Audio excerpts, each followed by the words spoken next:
didiagnosis skizofrenia ya gue terima. Sebelumnya kan gangguan gue gangguan kecemasan gitu. Jadi pas berubah diagnosa dari skizofrenia ya gue terima dan rutin aja sih minum obatnya sih, intinya itu sih.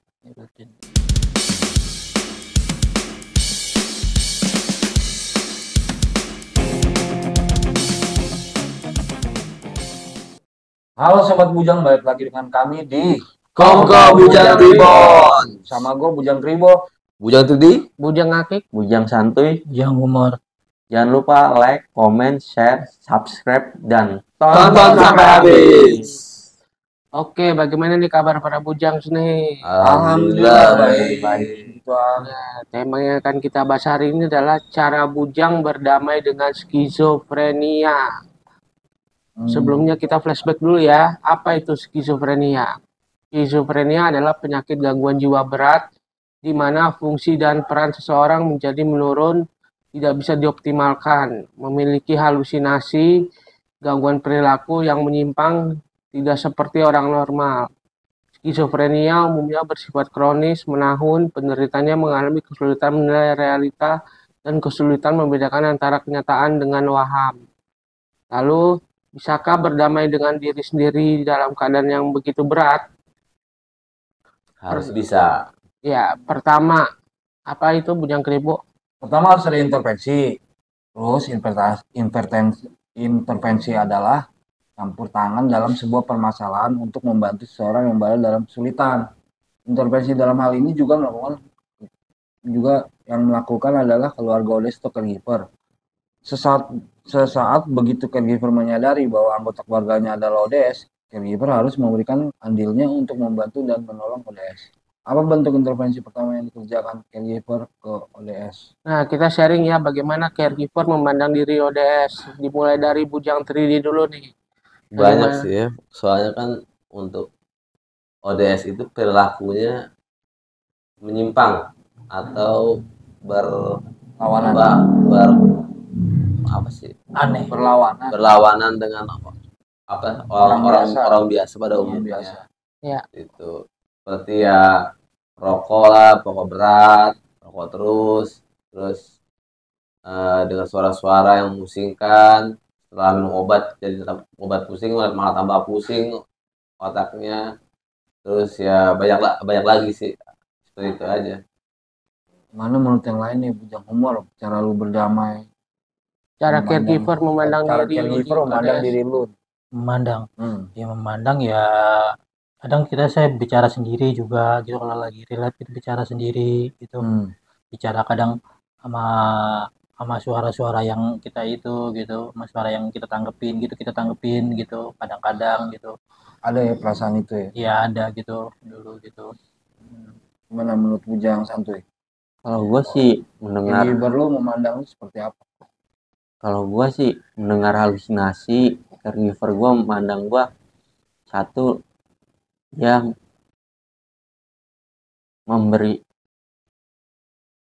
dukungan atas minum obat yang teratur, terus mengantar ke rumah sakit,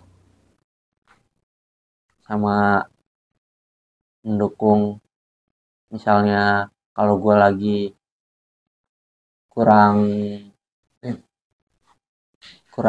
baik gitu, langsung diajak ke rumah sakit ya. Diajak ke psikiater. Itu juga membuat kita ya jadi gimana ya, punya perasaan positif juga ya pada caregiver kita gitu kan. Kita punya rasa sayang gitu ya. Yang harusnya saling menyayangi itu. Emang selalu diawasi, selalu dijaga gitu sama caregiver. Iya, dijaga. Malah pas saat kita lagi kumat gitu kadang diperhatiin kenapa dia ngapain gitu, apa minum obat kagak gitu kan, kadang dikontrol obatnya gitu. Menurut Bujang Akik gimana nih, caregiver mandang lu seperti apa? Caregiver memandang gue ya caregiver yang mengingatkan gue untuk minum obat sih. Gitu. Itu caregiver gue itu. Dia sangat care, sangat peduli, dan tidak lupa mengingatkan untuk minum obat. Itu aja sih. kalau gue mah. Kalau menurut gue nih bujang kribo caregiver gue kadang-kadang ya jujur aja kadang-kadang gue bikin kesel caregiver gue karena sikap gue yang kurang mau dengerin gitu. Tapi beruntungnya caregiver gue itu kadang-kadang ngingetin minum obat, terus nganggep gue tuh kayak orang biasa gitu, nggak kayak ODS gitu. Nganggep gue kayak orang biasa. Itu aja sih paling sama kasih sayangnya. Namanya caregiver ya, Caregiver pasti ya kasih sayangnya pasti tinggi. tinggi. Itu sih. Itu patut kita Syukuri. syukuri dan acungkan jempol ya Iya. sebenarnya untuk caregiver kita ya. Walaupun kadang-kadang kita ngeselin juga. Kita ngeselin juga ya. Aku mau nanya, Ya. ada nggak sih penurunan fungsi dari kalian dari awal kan biasa aja. Oh, sebelum mengalami schizophrenia dan sesudah. Ya. Gimana pengalaman yang lain yang boleh cerita? Ya, kalau aku sih ya yang sudah aku tadi kasih tahu kan ada penyimpangan kan perilakunya. Kayak nggak merokok jadi merokok gitu. Kan rokok bagus nggak sih sebenarnya bagi kalian? Bagi teman-teman? Nggak bagus buat Nggak kesehatan. Kesehatan mah nggak bagus rokok itu. Ya nggak bagus bener kan? Cuma gue kadang-kadang kalau gue ngalamin gangguan penurunan emang ada. Gue udah susah ngapal sekarang, menghafali teks atau apa gitu, mesti baca Sulit berpikir berkali-kali. juga gitu ya. Kognitif ya, Kurang penurunan fokus. intelektual. Iya, kurang fokus. Hafal, mengingat, Penurunan intelektual maksudnya. Ya, kognitif, kognitif, intelektual mah itu akhirnya rendah. Kognitif ya berarti ya. Daya ingat aja sih gue sih. Gimana yang lain? Sama daya ingat gue juga begitu. kurang fokus gitu, kurang fokus. Kadang mengingat sesuatu tuh agak lama gitu, Iya. lama. Kadang naruh barang aja kadang-kadang juga kadang lupa betul, gitu, betul, kadang lupa gitu. Di mana gimana gitu. Padahal dekat kita ya. Iya gitu, kadang tangan naruh aja kadang gimana, kadang lupa gitu naruh barang gitu. Kadang disuruh apa, ngerjainnya apa. Iya. Terus Gimana bujang yang lain? Apa pertanyaannya tadi? bukan penurunan sebenarnya Maksudnya sih ya. penurunan, Bukan ada penurunan pengurangan apa ya? daya apa? Apa sih penurunan? Apa sih tadi? Penurunan ya. Kognitif, daya ingat atau daya berpikir. Ternyata Turun. schizophrenia lu Enggak sih. Kalau gue sih ngerasain nggak sulit sih, nggak ada penurunan kognitif sih. Kalau yang gue rasain ya gitu. Nggak ada penurunan. Kalau gue setelah kena skizofrenia ya banyak sih sebenarnya sih yang berubah dari diri gue sebenarnya ya nggak kayak yang dulu nggak lagi. kayak dulu lagi ya, dulu agak lebih Ceria. bawah seperti itu, berwibawa, bijaksana ya. Presiden ya. Sekarang jadi lebih gimana ya, lebih aneh kali ya gitu. Gitu, Kalau gue itu sih daya ingat Kalau orang aja nilai sih berkurang. apa tadinya ceria jadi nggak ceria gitu. Gitu Kalau kadang-kadang. bujang santuy gimana nih? Kalau gue sih Penurunannya setelah skizo. daya ingat gue menurun, konsentrasi gitu. Misalnya gue baca buku atau baca materi apa-apa gitu, suka lama gitu, loadingnya lama. Terus sama misalnya buat inget jalan gitu, gue misalnya pergi kemana, suka lupa juga. Oh ini kemana gitu.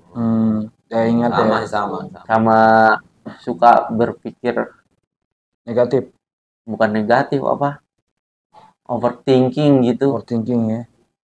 Belum terjadi udah Terus lupa naruh barang di mana, disuruh beli ini itu harus kadang bukan males, Salah. harus berulang-ulang kali dikasih tahu gitu. Kalau dulu kan sebelum kena skizo biasa aja ya.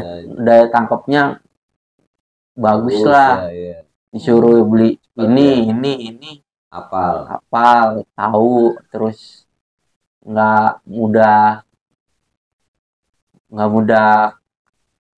lupa gitu. Ya kalau gue sih paling gue hobi denger musik nih apa aja nih. Ya jadi susah ngapalin teks apa lirik itu aja sih. Pengurangannya. Kalau kurangnya gimana ya? Tadinya udah bisa komputer program AutoCAD, sekarang mundur ya. mundur. Gimana ya? kayak lupa gitu caranya Stepnya. gambar step-stepnya, langkah-langkahnya untuk mengerjakan gambar otoket tersebut gitu loh. Itu Awalnya ntar juga ingat, ntar lupa ntar lagi, lupa lagi, ntar ingat lagi, ntar lupa lagi gitu. Kalau kayak gitu mesti dilatih sih katanya. Iya, nanti terus ya. Makanya harus berulang-ulang. Kalau gue sih gue catet, kalau gue sih. Catat ya. Iya, biar nggak lupa. Oke deh. Kalau gue ya apa ya, dipelajari lagi lah, buka-buka buku lagi, buka-buka artikel lagi, buka-buka ya banyak-banyak belajar lagi lah masalah-masalah pola ingat tersebut gitu lah. Oke, setelah itu ada intervensi pertama. Diharapkan ODS mulai menyadari bahwa penyakit yang diidapnya merupakan penyakit berat yang harus disiasati dengan penuh kesadaran. Berangkat dari hal itu dapat disusun rencana jangka panjang dan jangka pendek. Rencana jangka pendek dapat berupa jadwal kegiatan harian agar ODS terbiasa disiplin dalam melakukan kegiatan positif yang tertata dan teratur. Rencana jangka panjang merupakan rencana besar dengan ODS mendapatkan income secara mandiri, tidak bergantung lagi kepada orang lain ataupun caregiver. Dana jangka panjang ini dapat dibagi ke beberapa tahap waktu 3 bulan, 6 bulan, 9 bulan, sampai 1 tahun ke depan. Jadi kita sharing nih bagaimana cara menyusun rencana hidup jangka panjang, jangka pendek maupun jangka panjang. Bujang humor gimana nih? Kalau gue sih waktu di rehab gitu, waktu di rehab tuh dilatih dari bangun tidur, jam makan, terus jam waktunya untuk nonton TV, terus jamnya untuk teratur gitu, jamnya diatur waktunya gitu, waktunya untuk istirahat ya untuk istirahat, waktunya untuk tidur ya untuk tidur, waktunya untuk minum obat ya untuk minum obat gitu. Gitu diatur waktunya, diatur waktu, manajemen waktu juga gitu. Nyusun agenda. Iya. Ada lagi? Itu yang agak susah sebenarnya ya. Apa ya, nyusun waktu tidur. Itu yang susah, tidur tuh. Ya, karena kadang aku pernah begadang gitu sampai jam 1, jam 2 baru tidur, sampai jam 11 bangun lagi. Susah bangunnya. Itu juga termasuk kendalanya juga seperti itu. Ada yang bisa ini enggak? Kalau aku ngatasinnya dulu, kalau nggak bisa tidur itu paling ditambahin dosis, diminum 2 kali pagi, dobelin gitu, coba dobelin gitu, penting bisa tidur gitu untuk supaya tenang gitu kan. Kalau nggak tidur kan pikiran kemana-mana juga kacau gitu. Teman-teman juga harus tahu kalau orang skizofrenia itu awal dia mengena penyakit ini sulit tidur. Jadi teman-teman harus mikirin ODS-nya, caregiver-nya misalnya, supaya bisa ODS-nya tidur dengan cukup. Iya, cukup, mesti cukup memang tidur. Karena kurang tidur juga bahaya juga ya. Iya, bahaya. Bisa orang bawa motor aja kurang tidur aja gitu. Juga kadang bisa nubruk. Iya. Bisa menimbulkan emosi. Emosi bisa terus kelalaian, bisa kecelakaan, atau misalnya daya ingat atau konsentrasi juga berkurang juga kalau kurang tidur gitu. Terus kita jadi males ngapa-ngapain gitu. Kalau gue sih kayak gitu. Kalau rencana jangka pendek, jangka menengah, jangka panjang, gue gak mikirin itu sih. Yang penting hari-hari gue lalui dengan baik, itu aja. Tapi kalau masalah nanti dapat income atau apa ya urusan yang di atas. Iya, maaf itu kalau nyusun agenda gimana? Kalau nyusun agenda ya lu mulai dari hari ini ngerjain apa. Untuk seminggu lagi lu tulis lu dapat apa, lu centang gitu. Itu harus pulih juga kan? Harus pulih dan stabil. Iya, harus stabil. Harus pulih, stabil gitu. Bisa. Biar nggak ada waktunya untuk misalnya untuk kalau bisa gitu untuk duduk bengong gitu.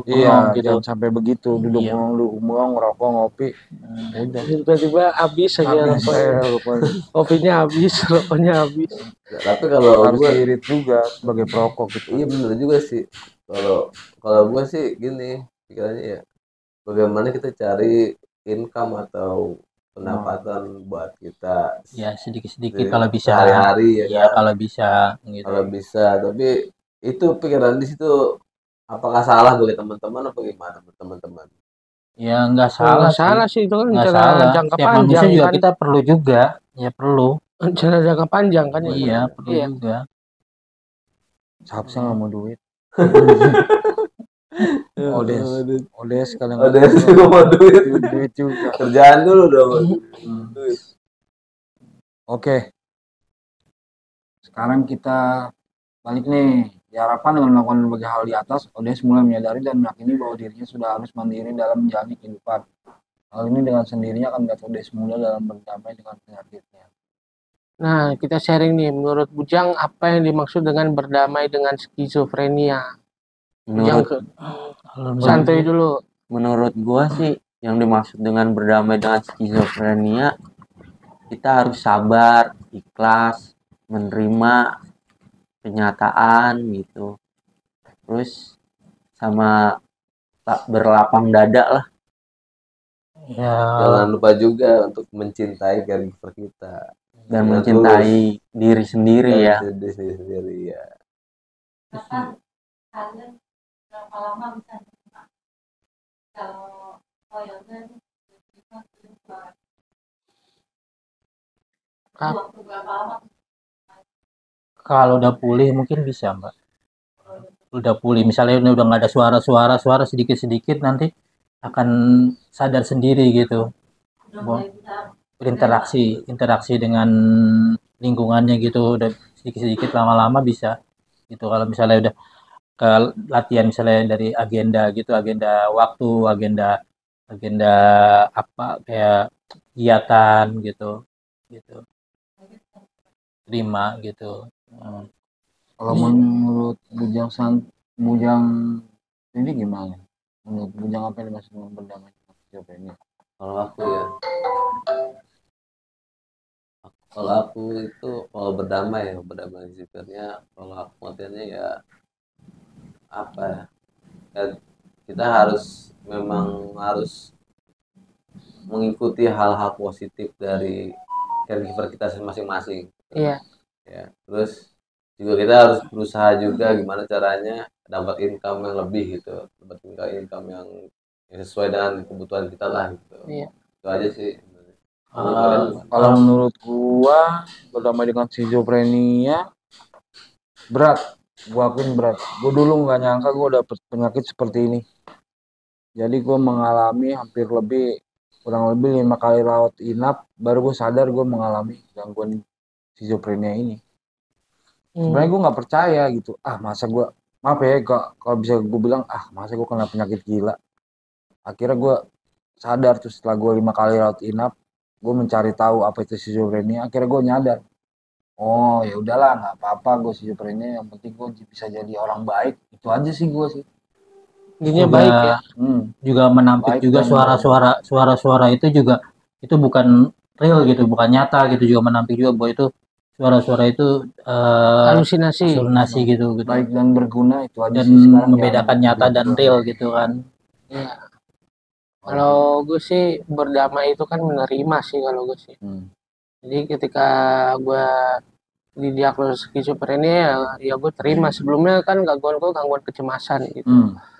Jadi pas berubah diagnosis dari skizofrenia ya gue terima dan rutin aja sih minum obatnya sih, intinya itu sih. Ya kadang-kadang kalau gue ngalamin skizofrenia waktu masih berat-beratnya ya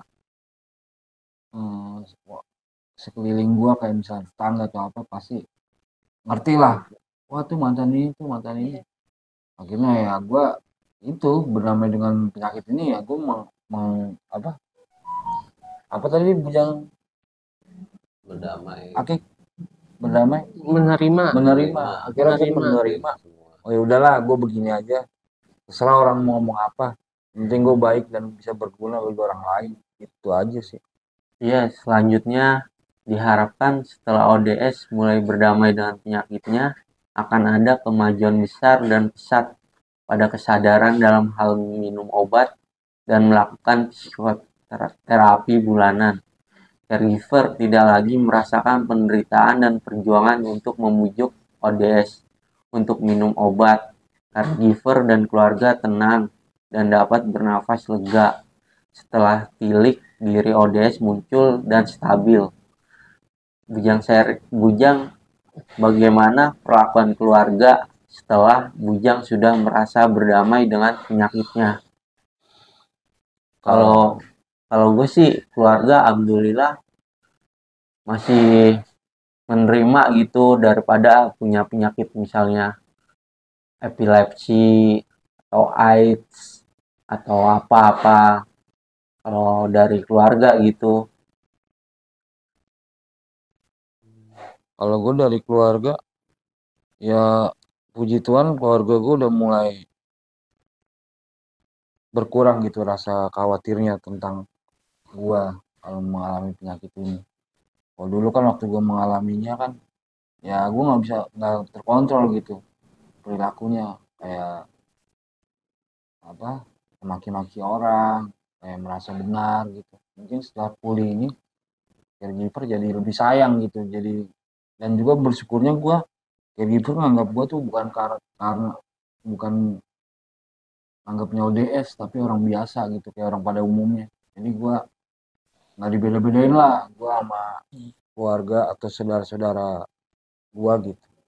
Sebenarnya gue punya pengalaman yang positif sih untuk kalian, untuk para bujang juga. Dulu kan apa ya, gara-gara kena suara-suara itu kepala jadi otak jadi pusing gitu. Setelah pusing jadi tahu bahwa memang penyakit skizo itu harus minum obat rutin, makanya jadi seperti itu. Iya. Kalau keluarga gue sih menerima keberadaan gue dengan skizofrenia gitu. Terutama nyokap sih di rumah sih. Dia tuh menerima banget dan selalu ngingetin juga untuk minum obat. Kalau gue sih tadinya nggak nerima, kakak gue nggak nerima, terus awal dikit lambat laun nerima gitu keadaan gue. Baru gue Ya mungkin karena dilihat lu misalnya dari gue gangguan jiwa apa gimana. ya tadinya kan bipolar terus pas gue ikut KPSI gue jelasin edukasi gitu, akhirnya ngerti juga gitu dikit-dikit. Lalu bagaimana setelah ODS berdamai dengan penyakitnya, langkah selanjutnya apa? Tentu saja diharapkan setelah berdamainya ODS dengan schizofrenia ada manfaat jangka panjang yang juga dimulainya ODS untuk mengisi hidup baru demi masa depan yang lebih baik. Hal ini mengikuti pekerjaan wirausaha dan yang diharapkan keluarga menikah jika ODS sudah siap. Gimana nih pandangan ODS tentang keluarga menginginkan kalian mempunyai pasangan? Kalau menurut gue sih nikah tuh sakral ya. Sakral ya. Ya sakral. Goib mesti diperhitungkan matang-matang banget gitu. Ya kedepannya gitu. Keplok matang. Iya. Nggak sekedar nikah doang gitu kan gitu. Ini yang udah nikah nih gimana nih bujang teridi nih? Ya kalau aku ya apa ya punya impian apa cita-cita juga sih mau punya anak gitu. Kalau udah punya anak kan rasanya ada yang bisa nyenengin hati kita gitu, biar bahagia. Tapi udah program mau punya anak? Udah. Akan ke situ ya? Iya. Berapa tuh? Tapi dalam 1 kali 11 begini. Itu aja sih sebenarnya. Kalau orang tua sama saudara-saudara deket sih pengen lihat gua nikah gitu. Cuma gue mikir gimana nih kalau ekonomi gue belum stabil. Iya sama. Gimana gua ngasih makan atau apa? Kan nikah kan nggak selalu hubungan ranjang aja. Nikah juga hidup sama-sama, berjuang sama-sama dan melakoni kehidupan sehari-hari bersama-sama. Sama-sama kebutuhan jasmani dan rohani. Kerjasama dan gotong royong. Nah itu tuh. Nyari yang begitu susah deh. Curhat. Gimana bujang santuy? Oh gue sih hampir sama yang lain. Santuy aja. Cuman kalau gue orang tua paling mengusulkan udah kerjain apa yang ada aja, terus jangan berpikir yang neko-neko atau yang berat-berat gitu, sama ya menikah juga sih itu. Oke. Sekarang kita sharing nih, apakah keluarga memberikan dukungan yang lebih sesudah pulih dan stabil? Kalau gue sih, kalau keluarga gue sih memberikan dukungan ya, ya seperti menerima keberadaan gue, udah gitu mengingatkan untuk minum obat, itu aja sih kalau gue. Yang lain gimana? Kalau gue sih untuk di lingkungan rumah itu nggak Hmm. boleh keluar, tapi kalau lingkungan jauh boleh keluar Hmm, gitu. Kalau di lingkungan rumah tuh nggak boleh keluar, tapi kalau di keluar jauh dia boleh gitu.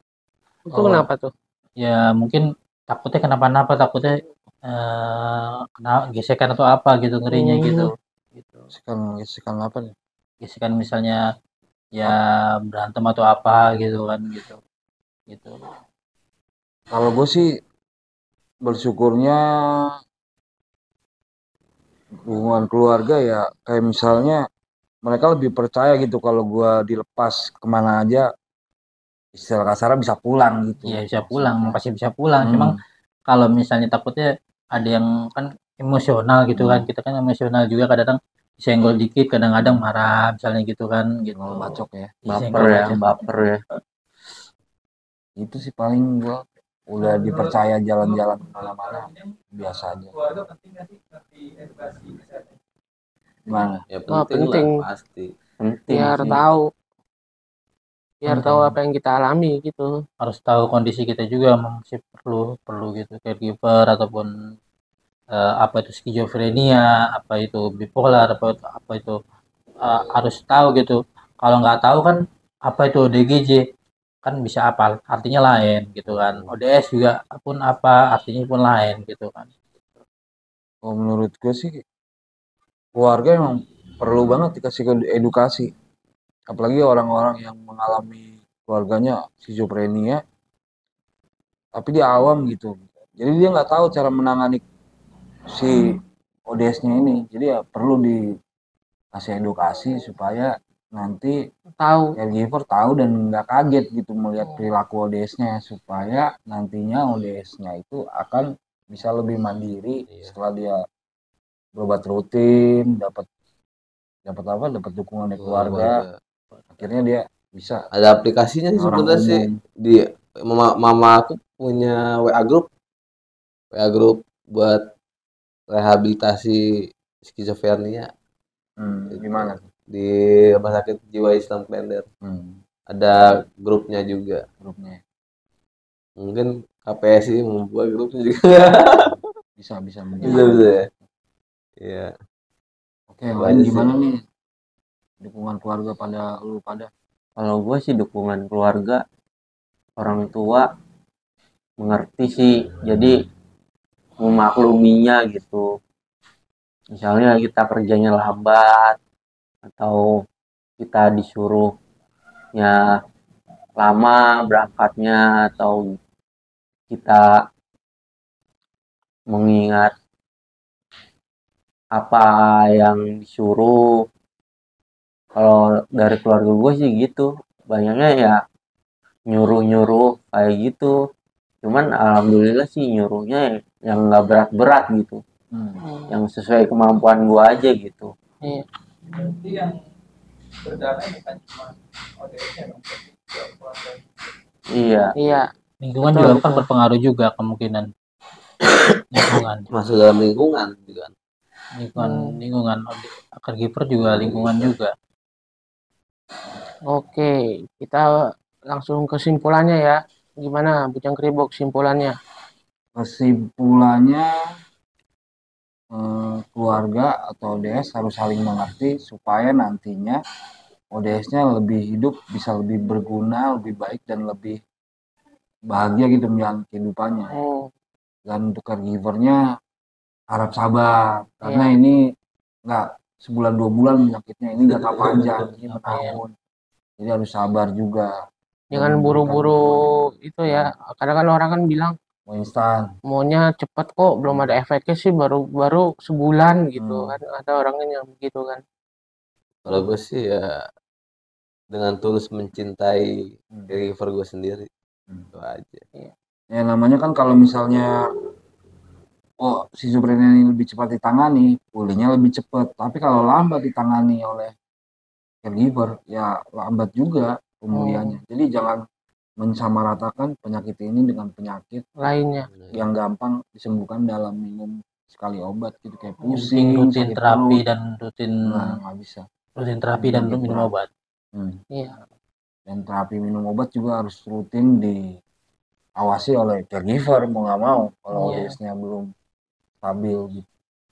Oke, ini ada apa nih Bujang Keribu? Buku apa nih? Oh iya, teman-teman mau tahu lebih dekat dengan schizophrenia, bisa beli buku ini di Tokopedia, Shopee, Namanya Galeri namanya KPSI. Galeri KPSI. Depan kita ada apa nih Bujang 3D sama Bujang Umur? Ini mau tahu lebih banyak tentang skizofrenia, scan ini aja.